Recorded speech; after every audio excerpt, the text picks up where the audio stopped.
नमस्ते दोस्तों, मैं यशवीर यादव फार्मासिस्ट। यदि आप यस मेडिसिन नॉलेज चैनल पर नए हैं तो प्लीज़ चैनल को सब्सक्राइब कर लें और बेल आइकन को अवश्य प्रेस करें फ्रेंड्स, और वीडियो को अंत तक जरूर देखें फ्रेंड, तभी तो आपको और जानकारी मिल सकेगी। क्या आपने कभी महसूस किया है कि बिना किसी वजह के वीर अपने आप ही निकल रहा है? कभी नींद में, कभी पेशाब के साथ, या अचानक ही दिन के समय? अगर हाँ तो इसे मजाक में या शर्म की बात मानकर फ्रेंड्स नजरअंदाज मत कीजिए, क्योंकि यह एक बीमारी हो सकती है जिसका नाम है यानी स्पर्मेटोरिया। एक ऐसी समस्या है जिसे अगर समय पर ना समझा जाए तो यह आपके शरीर और आत्मविश्वास दोनों को ही कमजोर कर सकती है। आज के इस वीडियो में हम बात करेंगे यानी स्पर्मेटोरिया क्या है, इसके असली कारण क्या है, लक्षणों में से इसे कैसे पहचानें, और सबसे जरूरी इसका सही इलाज और सावधानियां। तो वीडियो को अंत तक जरूर देखें, क्योंकि यह जानकारी आपके या आपके किसी करीबी के बहुत ज़्यादा काम आ सकती है। सबसे पहले जानते हैं इन स्पर्मेटोरिया क्या है। स्पर्मेटोरिया का मतलब है बिना किसी एक्साइटमेंट या फिजिकल रिलेशन के बार बार या अनियंत्रित रूप से वीर्य यानी स्पर्म यानी सीमन का बाहर निकल जाना, या कभी कभी नींद में, पेशाब के साथ, या बिना किसी कारण के भी हो सकता है। अगर यह कभी कभार हो रहा है तो सामान्य है, लेकिन अगर यह बार बार हो रहा है तो यह बीमारी की ओर इशारा करता है। इसके होने के क्या कारण होते हैं? तो कुछ मुख्य कारण जैसे अत्यधिक मानसिक तनाव और चिंता का होना, फ्रेंड्स, या कमजोर नसें, या अत्यधिक हस्तमैथुन करना, या रिलेशन बनाना या रिलेशन बनाने के बारे में सोचना, या यूरिनरी ब्लैडर या प्रोस्टेट की समस्या होना, या रीढ़ की हड्डी या नर्व्स सिस्टम की कमजोरी, या पेल्विक एरिया मतलब कमर का जो निचला हिस्सा है इस पर सूजन या इन्फेक्शन होना, नींद की कमी और शारीरिक थकान, नियमित खान पान और नशे की आदत, या कुछ कारण हैं फ्रेंड जिससे यह बीमारी हो सकती है। लेकिन याद रखें हर बार स्पर्मेटोरिया का कारण अलग अलग हो सकता है, इसलिए सही जांच ही जरूरी है।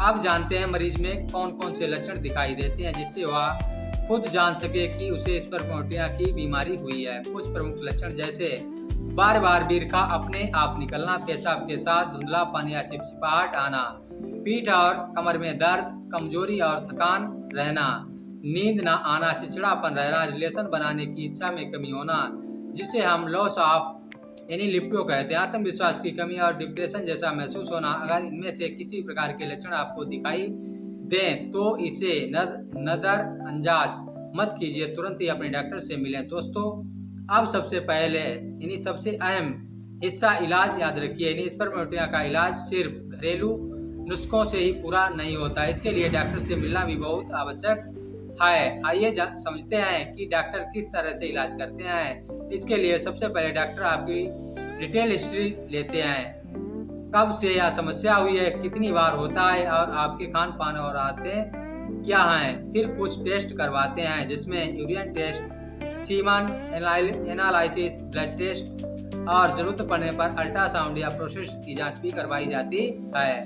इस बीमारी में जो डॉक्टर द्वारा दवाइयाँ दी जाती हैं वह मरीज की स्थिति पर अलग अलग हो सकती हैं। जैसे कि यदि किसी मरीज को यूरिनरी ट्रैक्ट में या प्रोस्टेट में इन्फेक्शन आया तो उसे एंटीबायोटिक दवाइयाँ दी जाती हैं, जैसे कि सिप्रोफ्लॉक्सासिन, लिवोफ्लॉक्सासिन यानी डॉक्सीसाइक्लिन या एरिथ्रोमाइसिन में से कोई भी एक दवा दी जाती है, जो डॉक्टर मरीज की कल्चर रिपोर्ट देख के निर्णय करते हैं। अगर किसी मरीज को सूजन दर्द है तो इन्हें कम करने के लिए डाइक्लोफिनाक या स्क्लोफिनाक या इनके साथ यानी सेरोपेप्टाइड कॉम्बिनेशन भी की टेबलेट भी दी जाती है।